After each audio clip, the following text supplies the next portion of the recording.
The night Yu Menglong died, the world seemed to pause in disbelief. News alerts poured across phones like shards of glass, cutting into hearts that had never even met him but somehow felt they knew him. His smile, preserved in countless dramas and interviews, became a haunting ghost. Fans scrolled back to old clips, watching his laughter, his shy glances, the way he seemed to always be holding something back, as though his soul contained a secret he never dared release. In the early hours, reporters scrambled for clarity. The first official statement was simple, too simple. It read like a curtain hastily pulled across a burning stage: cardiac arrest. Those two words echoed emptily, as though they could possibly explain why a young man, vibrant and filled with possibility, could collapse so suddenly. Yet the silence that followed only made the questions louder. His death didn't just feel sudden, it felt unfinished, like a song cut mid-note. Friends of Menglong spoke in fragments. One mentioned how he had seemed distant days before. Another whispered that he had cancelled plans last minute, voice shaky, eyes shadowed.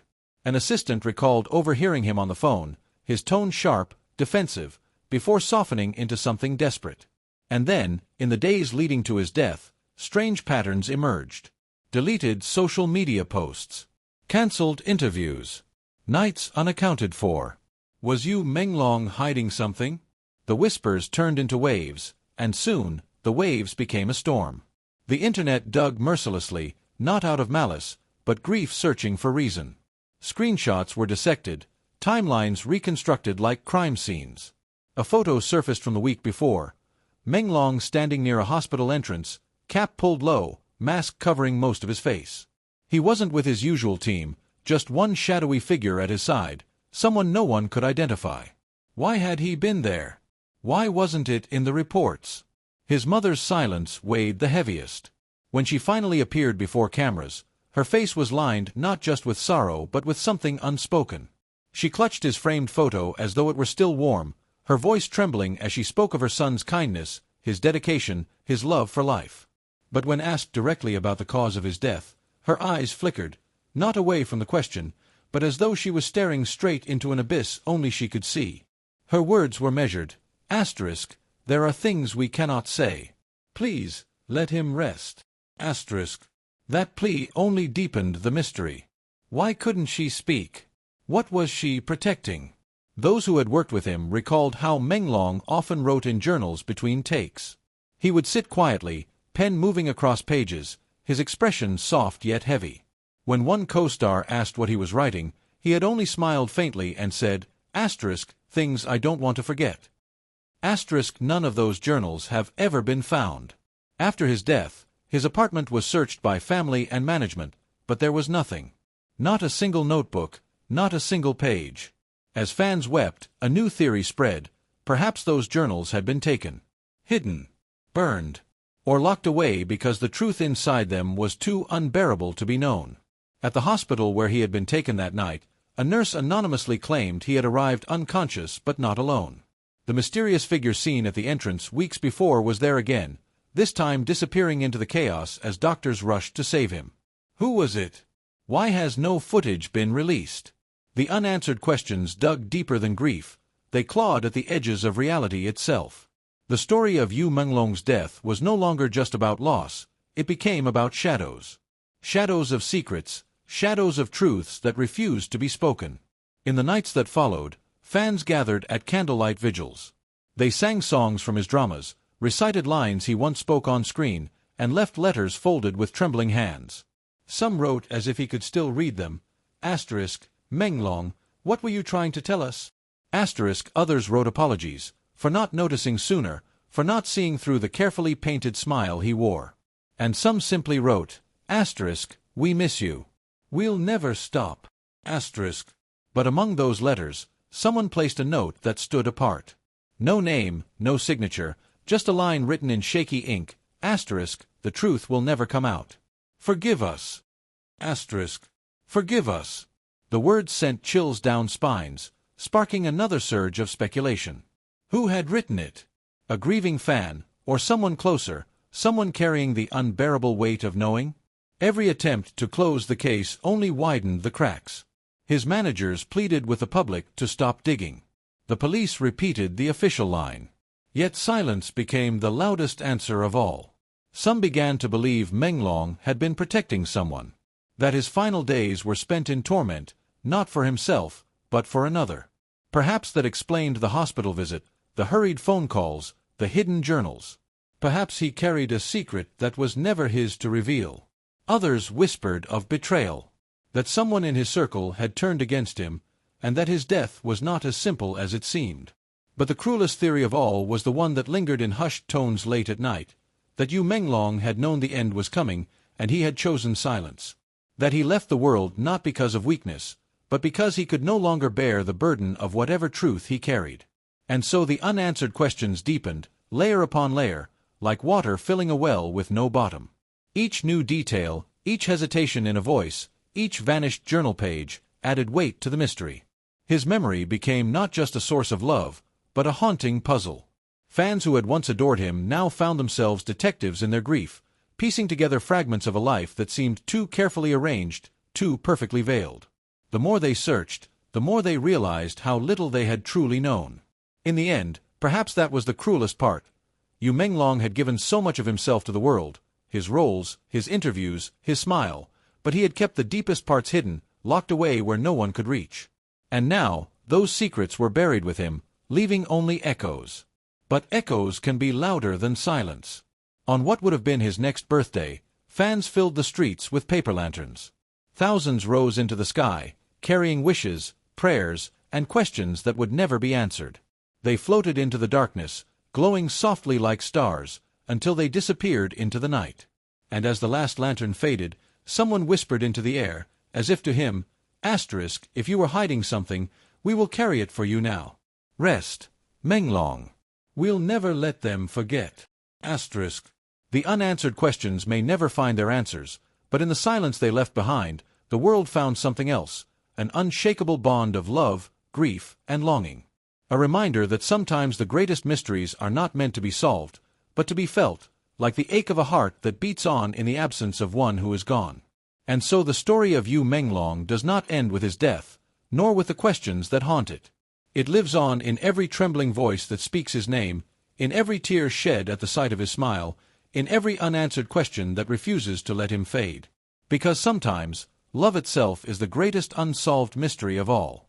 The night after Yu Menglong's lantern vigil, the city was drenched in a strange stillness.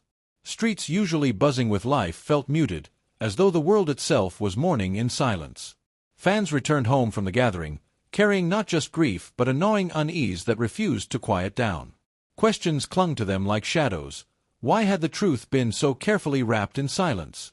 Why did it feel as though every answer only led to another locked door?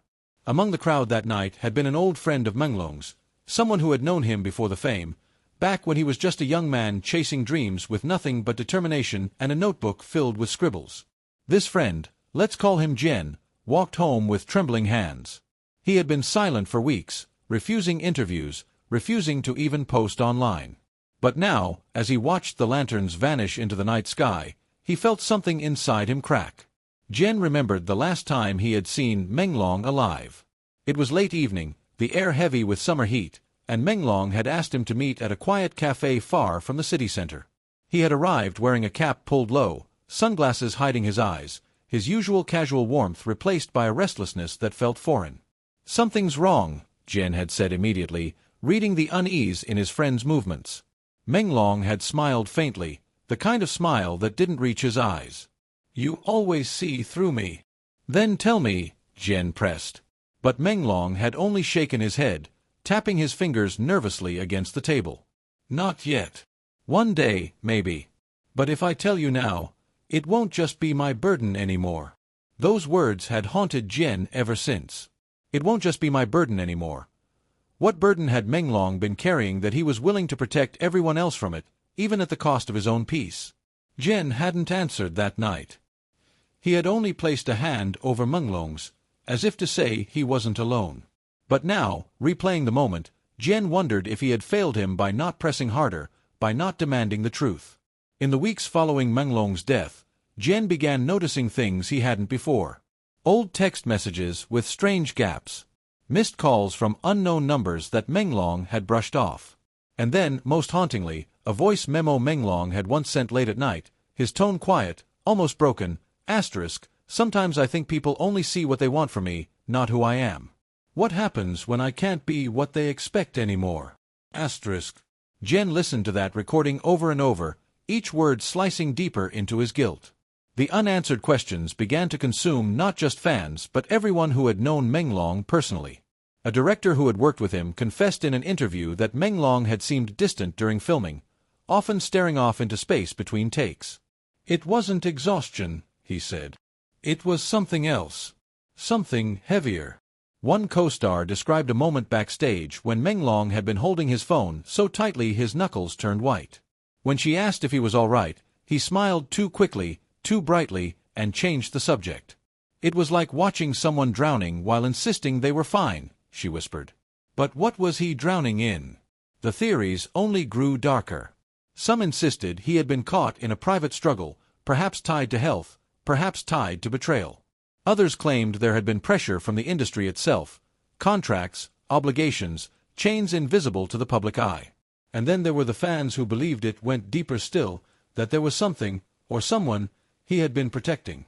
And then came the most shocking detail of all. A week after the vigil, a fan visiting Menglong's hometown noticed something unusual at a small bookstore he used to frequent. Behind the counter, the owner displayed an old leather-bound notebook, claiming it had belonged to a young man who wrote beautifully. The fan, recognizing the handwriting, nearly collapsed. It was one of Menglong's missing journals. Pages were filled with sketches, song lyrics, unfinished poems. But woven between the art were fragments that read like confessions. Asterisk, some nights, I dream of running. But even in dreams, the shadow follows me. Asterisk. Asterisk, they told me silence was safer. But silence is its own kind of death. Asterisk. Asterisk, if I vanish one day, remember, it was not without reason. Asterisk. The discovery reignited everything. Was this his hidden truth? Had he left behind a trail for someone to follow? Or had someone deliberately let this single journal slip into the world, while the rest remained buried? When the journal pages circulated online, fans cried reading his words. They weren't dramatic, just quiet, aching admissions from a man who had carried far more than anyone realized. His vulnerability bled through every line, turning speculation into raw heartbreak. Yet the questions only deepened. What was he silent about? Who was the shadow he mentioned? Why would someone tell him silence was safer? Menglong's mother, when asked about the journal, did not deny it was his. Instead, she wept softly and said, asterisk, my son was kind, too kind. He thought protecting others was worth more than protecting himself. Asterisk. Her statement was both an answer and another riddle. Who was he protecting? Why was the truth too dangerous to reveal? The unanswered questions began to feel like a second life of their own, one that refused to rest even as Menglong's body lay beneath the earth. Fans described dreaming of him, hearing his voice, feeling his presence in moments of stillness. One wrote, asterisk, it's like he's still here, asking us to keep searching. Asterisk. And search they did. Online communities became detectives. Timelines were built, connecting sightings of Menglong at the hospital, rumors of late-night calls, and fragments of conversations with friends. Patterns emerged, unsettling and undeniable. It became clear that in the last months of his life, Menglong had been caught in something larger than himself, something he had tried desperately to shield from public eyes. But shield at what cost? One evening, Jen returned to that cafe where they had last met. He sat at the same table, ordered the same drink, and stared at the empty chair across from him. He whispered into the silence, asterisk, you didn't have to carry it alone, Menglong. You didn't have to leave us like this. Asterisk. Tears blurred his vision as he imagined what his friend might have said if he had chosen to confide that night. Perhaps he would have spoken about fear. Perhaps about betrayal. Perhaps about love, because wasn't it always love, in one form or another, that drove people to sacrifice themselves? The thought broke Jen's heart. Had Menglong been in love with someone he couldn't protect, or couldn't be with? Was his silence a shield for another person's safety, another person's happiness? The unanswered questions now carried whispers of love, of loss, of secrets too fragile to survive in the light. Months passed, but the pain did not ease. Instead, it deepened, becoming part of the people who loved him. Fans carried his memory like a scar, raw but sacred. They spoke of him not in the past tense, but as though he were still walking beside them, still watching quietly from the corners of their lives. And yet, every time they looked at his smile in old videos, every time they heard his voice in recordings, the same thought returned. What were you hiding, Menglong? What truth died with you?